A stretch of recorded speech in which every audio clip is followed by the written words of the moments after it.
Every phone is fast. Every phone has an amazing screen, and almost all of them have LTE. But one of the last features where a manufacturer can truly distinguish itself is the camera. We decided to test 4 of the best phones: the Nokia Lumia 920, the HTC One, the iPhone 5, and the Nexus 4. Let's see how they stack up.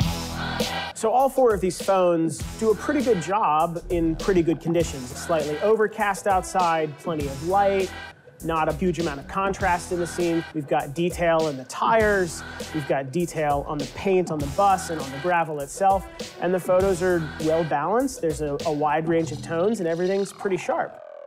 So out of the 4 phones we tested, it's safe to say the Lumia 920 wasn't the worst, but it was a little weird. In almost every single scene, the saturation was through the roof. There's definitely a lot of processing happening right on the phone before you even get to see the image. Bright colors, for example, in the pictures of my shoes looking down at the grade on the sidewalk, the bright colors in my shoes and pants were blown out, shooting up into the sky, through the trees. If you compare the blue sky in the Lumia's photos to the other phones, I think you'll see that the HTC One and the iPhone 5, and even to some extent the Nexus 4, they look a lot more natural. To me, the Lumia 920 just looks not real at all.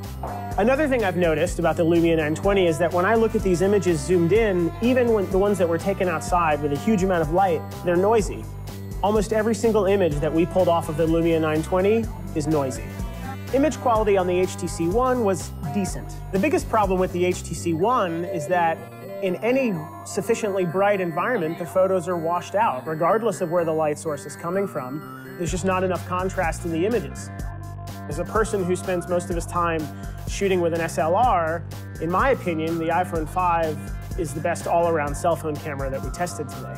Noise levels across all the photos taken with the iPhone 5 were generally good. In low-light photos, sure, there was noise, but the noise looked real, for lack of a better term. It didn't look mushy. It didn't look like software was doing everything it could to mitigate the noise. The iPhone does a great job of striking a balance between accuracy in a photo and giving you a useful file at the end of the day. Dark scenes are dark, but they also look real. Bright scenes of the sky, buildings, trees, things like that, sure, they're bright, but they're not blown out, and there's plenty of contrast, and there's still some detail in the shadows. The Nexus 4, while not terrible, was sort of right down the middle, decidedly average. Images from the Nexus 4, they lack contrast sometimes. They almost always look compressed. There's a high amount of noise in lots of images. It just looks like the photo was taken with a cell phone camera.